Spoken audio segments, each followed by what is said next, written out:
अब आप श्रवण करेंगे श्रावण मास महात्म्य कथा अध्याय 15। इस अध्याय में जानेंगे सुपोदन नामक व्रत के बारे में। श्री सनत कुमार जी ने भगवान श्री सदाशिव से कहा, हे प्रभु, मैं नागों का आश्चर्यजनक नाग पंचमी व्रत आपके मुखा रविंद्र से सुन चुका हूँ। हे देवेश, अब आप मुझे षष्ठी के दिन किए जाने वाले व्रत के संबंध में बतलाए। इस व्रत का नाम क्या है और विधान क्या है? भगवान श्री सदाशिव ने श्री सनत कुमार जी से कहा, हे तात, श्रावण मास शुक्ल पक्ष की षष्ठी तिथि को महामृत्यु विनाशक उत्तम सुपोदन नामक व्रत करना चाहिए। शिवालय या घर में भगवान श्री सदाशिव का अर्चन करके दाल आटे भात का नैवेद्य नमक सहित आम का साग रखना चाहिए। ब्राह्मणों को नैवेद्य पदार्थों का वायन देना चाहिए। जो मनुष्य विधि पूर्वक इस व्रत को करता है उसे बड़े भारी पुण्य की प्राप्ति होती है। इसके संबंध में मैं तुम्हें एक प्राचीन कथा सुनाता हूँ। रोहत नामक एक राजा के यहाँ बहुत समय तक संतान नहीं हुई। उसने पुत्र की प्राप्ति के लिए कठिन तप किया। तप के द्वारा श्री ब्रह्मा जी ने प्रकट होकर उस राजा से कहा, राजन, तुम्हारे भाग्य में पुत्र प्राप्ति नहीं है। लेकिन राजा इस पर भी पूर्वतः तपस्या में लीन रहा। ब्रह्मा जी दोबारा प्रकट हुए और राजा से कहने लगे, राजन, तुम्हें जो पुत्र मैं दूंगा वह अल्प आयु होगा।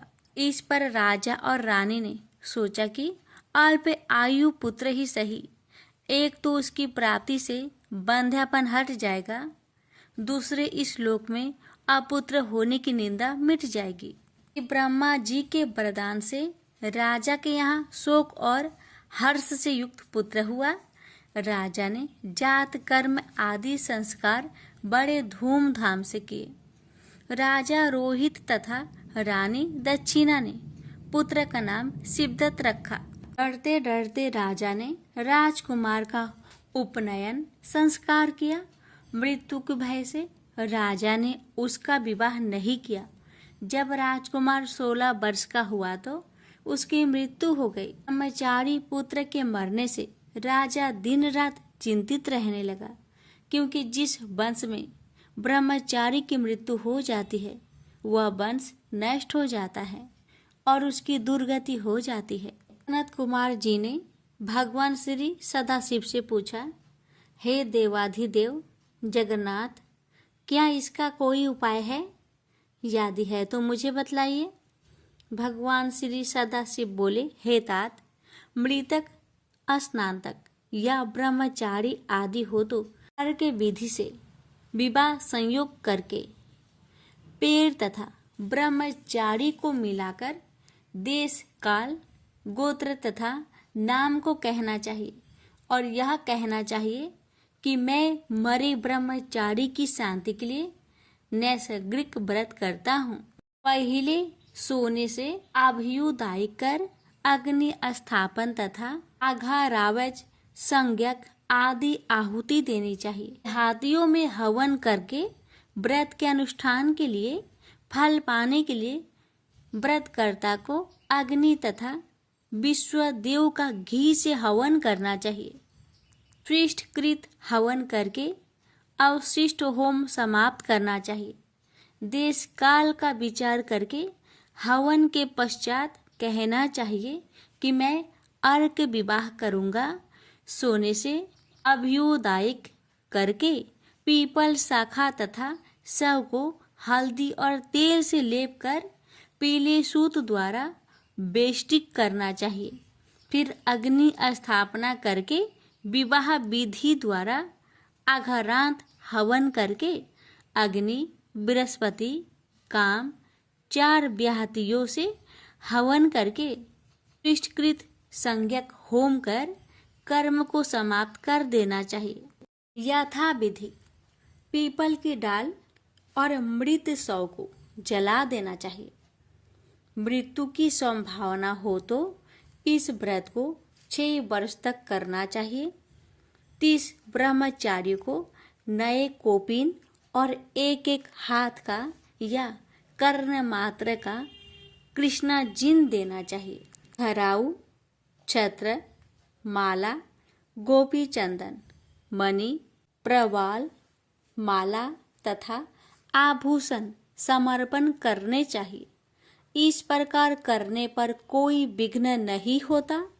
भगवान श्री सदाशिव ने श्री सनत कुमार से कहा, हे सनत कुमार, राजा ने इस विधि को ब्राह्मण के सम्मुख से श्रवण करके सोचा कि यह अमुख्य अर्क विवाह मुझे अच्छा नहीं लगा। विवाह का मुख्य होना उचित है, जिससे मेरे जीव के वास्ते कोई कन्या नहीं देता।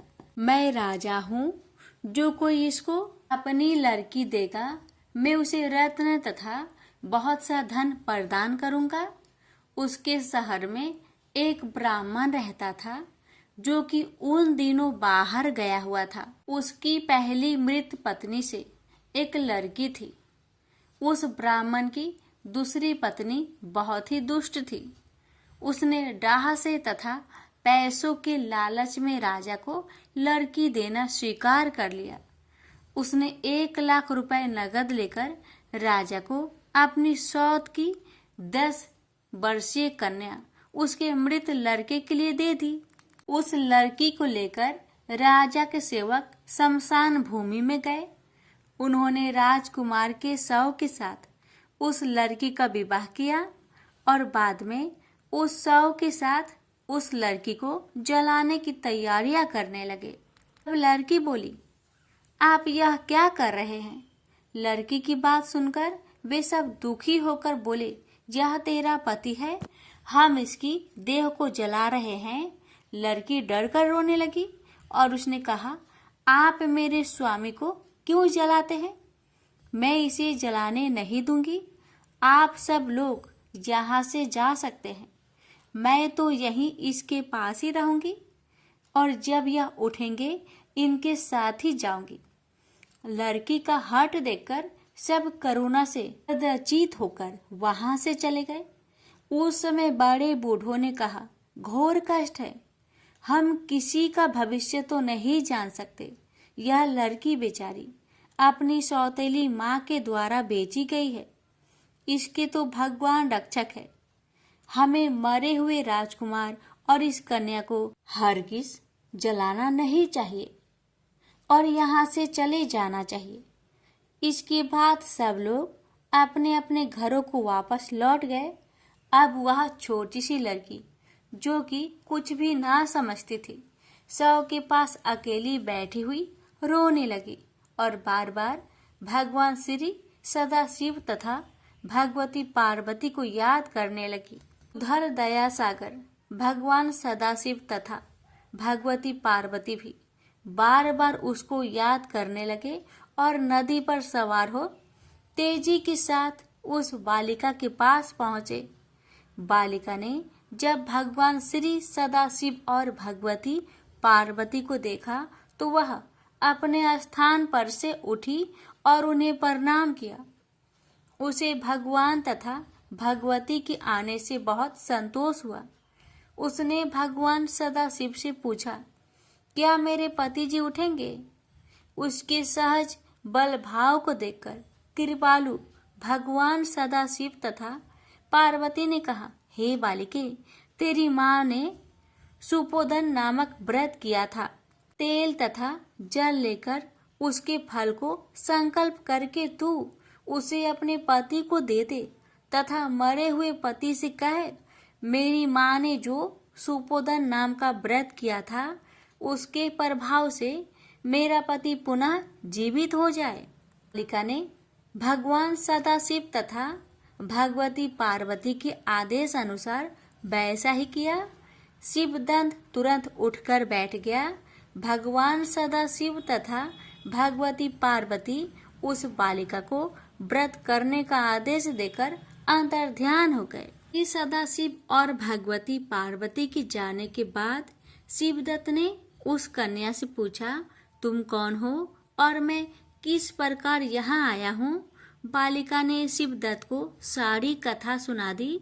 इसी प्रकार रात बीत गई।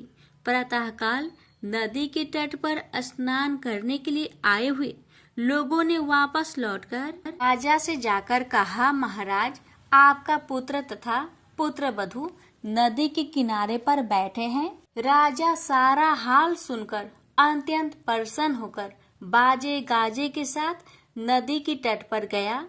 जनता ने प्रसन्न होकर राजा की स्तुति की। राजा ने पुत्र वधू की प्रशंसा की और कहा, आप लोग मेरी स्तुति क्यों कर रहे हैं? मैं तो एक मंदबुद्धि अधम जीव हूँ। मेरी यह पुत्र वधू सुभागा और धन्य है। इसके सजीव पुण्य से राजकुमार जी उठा है। राजा ने फिर उत्तम ब्राह्मणों को दान दिया और अर्चन किया। उसने मरे बालक को नगर के बाहर जाकर पुनः जीवित हो जाने पर नगर में प्रवेश करने के निमित्त ब्राह्मणों के कहे अनुसार विधान से शांति की। हे सनत कुमार, मैंने तुम्हें सुपोधन नामक व्रत के संबंध में बतलाया है। मनुष्य को चाहिए कि इसको 5 वर्ष करने के पश्चात उद्यापन करे। भगवान श्री सदाशिव तथा भगवती पार्वती का प्रतिदिन अर्चन करके चरु तथा आम के पत्तों द्वारा प्रातः काल हवन करना चाहिए। पूर्व विधान से व्रत में नैवेद तथा वायन देना चाहिए। इस प्रकार व्रत करने से मनुष्य को चिरायु पुत्र की प्राप्ति होती है और अंत में वह शिवपुर को जाता है। प्रेम से बोलिए हर हर महादेव। किसी नगर में एक धनी व्यापारी रहता था। दूर दूर तक उसका व्यापार फैला हुआ था। नगर के सभी लोग उस व्यापारी का सम्मान करते थे। इतना सब कुछ संपन्न होने के बाद भी वह व्यापारी बहुत दुखी था, क्योंकि उसका कोई पुत्र नहीं था, जिस कारण अपने मृत्यु के पश्चात व्यापार के उत्तराधिकारी की चिंता उसे हमेशा सताती रहती थी। पुत्र प्राप्ति की इच्छा से व्यापारी प्रत्येक सोमवार भगवान शिव का व्रत पूजा किया करता था और शाम के समय शिव मंदिर में जाकर शिव जी के सामने घी का दीपक जलाया करता था। उसकी भक्ति देखकर माँ पार्वती प्रसन्न हो गई और भगवान शिव से उस व्यापारी की मनोकामना पूर्ण करने का निवेदन किया। भगवान शिव बोले, इस संसार में सबको उसके कर्म के अनुसार फल की प्राप्ति होती है। जो प्राणी जैसा कर्म करते हैं उन्हें वैसा ही फल प्राप्त होता है। शिव जी द्वारा समझाने के बावजूद माँ पार्वती नहीं मानी और उस व्यापारी की मनोकामना पूर्ति हेतु वे शिव जी से बार बार अनुरोध करती रही। अंततः माता के आग्रह को देखकर भगवान भोलेनाथ को उस व्यापारी को पुत्र प्राप्ति का वरदान देना पड़ा।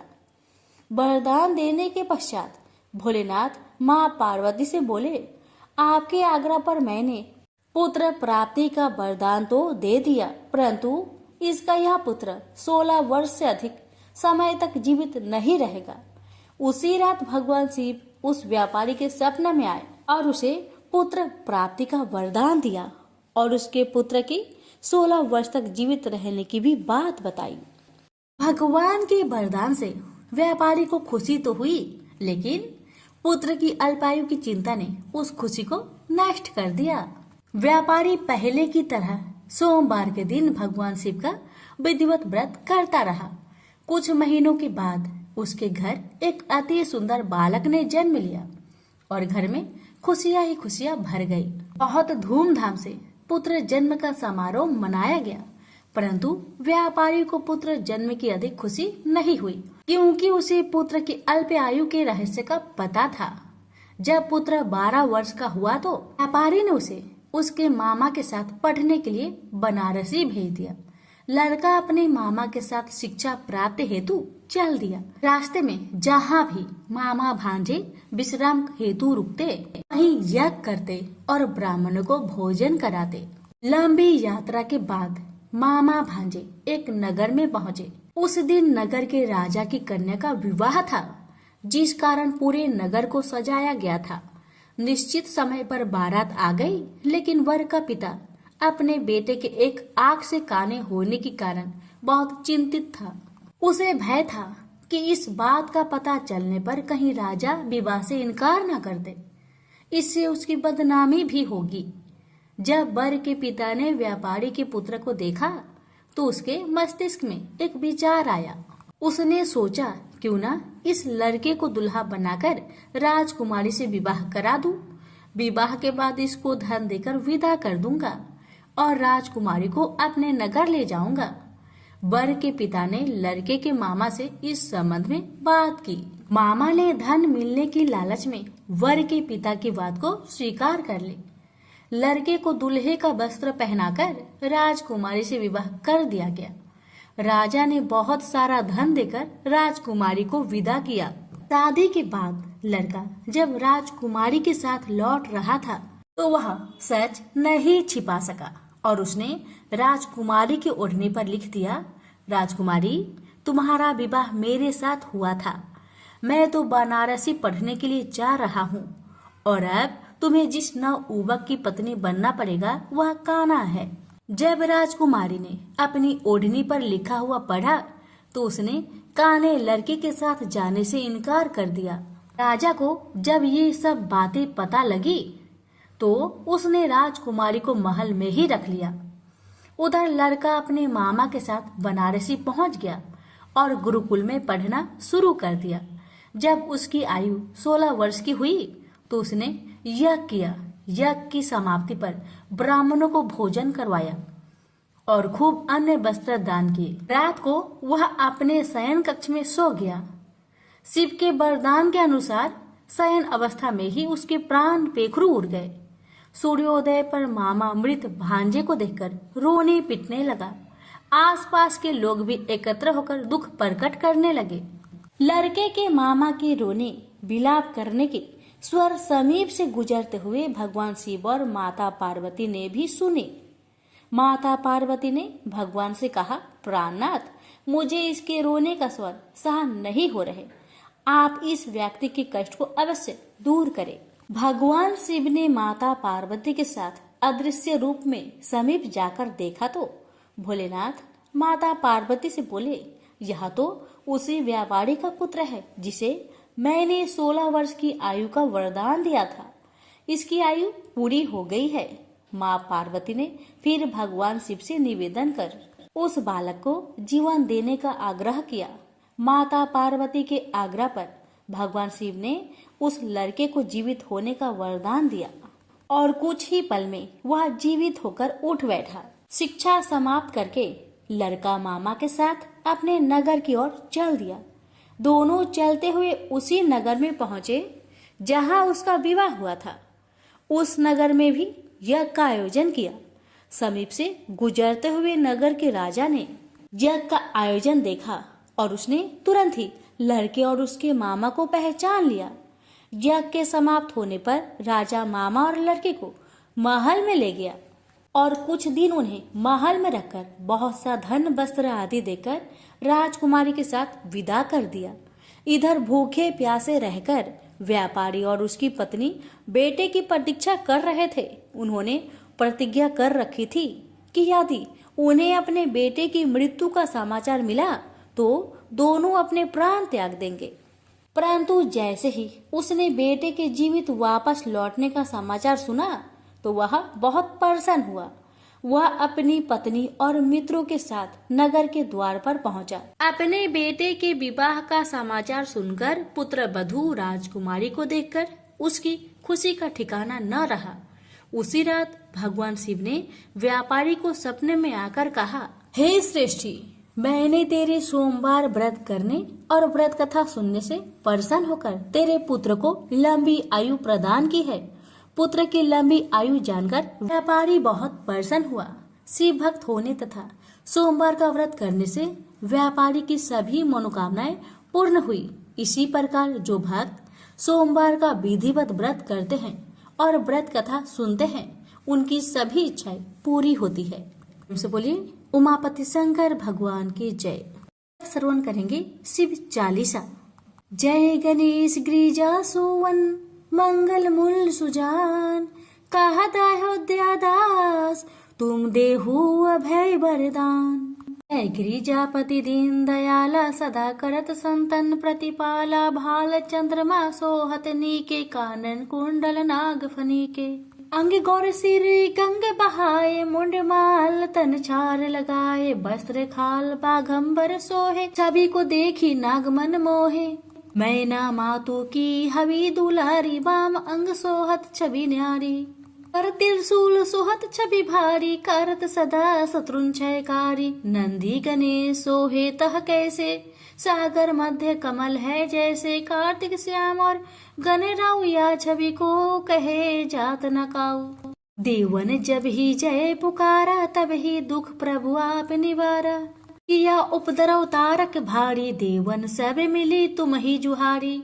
तुरंत सडानन आप पठायो, लमनी मेष महामारी गिराओ। आप जलंधर असुर संहारा, सूयस तुम्हार विदित संसारा। त्रिपुरासुर सन युद्ध मचाई, सब ही कृपा कर लीन बचाई। किया तप ही भगीरथ भारी, पूरब प्रतिज्ञा तासु पुरारी। दानिन मह तुम सम कोई नाही, सेवक स्तुति करत सदा ही। वेद नाम महिमा तव गाई, अकथ अनादि भेद नहीं पाई। पर कट्टी उधती मंथन में ज्वाला, जरत सुरासुर भय विहाला। किन्ही दया तह करि सहाय, नीलकंठ तब नाम कहाई। पूरन रामचंद्र जबे किन्हा, जीत के लंक विभीषण तिन्हा। साहस कमल में हो रहे धारी, किन्हा परीक्षा तब ही पुरारी। एक कमल प्रभु राखे उजोई, कमल नयन पूजन चाह सोई। कठिन भक्ति देखी प्रभु शंकर, भय प्रसन्न दिए इच्छित वर। जय जय जय अनंत अविनाशी, करत कृपा सबके घटवासी। दुष्ट सकल नित्य मोहि सतावे, भ्रमत रहो मोहि चरनावे। त्राहि त्राहि में नाथ पुकारो, यो ही अवसर मोहि अनुबारो। हे त्रिशूल शत्रुन को मारो, संकट से मोहि आन उबारो। माता पिता भ्राता सब होई, संकट में पूछत नाही कोई। स्वामी एक है आस तुम्हारी, आए हरहु मम संकट भारी। धन निर्धन को देत सदा ही, जो कोई जाचे सो फल पाही। स्तुति की है विधि करे तुम्हारी, क्षमहु नाथ अब चूके हमारी। शंकर हो संकट के नाशन, मंगल कारण विघ्न विनाशन। योगी यति मुनि ध्यान लगावे, शारद नारद शीस नवावे। नमो नमो जय नमः शिवाय, सुर ब्रह्मादि के पार न लाए। जो यह पाठ करे मन लाई, तापर होत है शंभु सहाय। प्रिनिया जो कोई हो अधिकारी, पाठ करे सो पावन हारी। पुत्रहीन कर इच्छा जोई, निश्चय शिव प्रसाद ते ही होई। पंडित त्रयोदशी को लावे, ध्यान पूर्वक होम करावे। त्रयोदशी व्रत करे हमेशा, ताके तनय नहीं रहे कलेसा। धूप दीप नेवत चढ़ावे, शंकर सम्मुख पाठ सुनावे। जन्म जन्म के पाप नसावे, अंत धाम शिवपुर में पावे। कहे अयोध्या दास आस तुम्हारी, जानी सकल दुख हरहु हमारी। नीति नेम कर प्रताही, पाठ करो चालीसा। तुम मेरी मनोकामना, पूर्ण करो जगदीश। प्रेम से बोलिए हर हर महादेव, माता पार्वती की जय।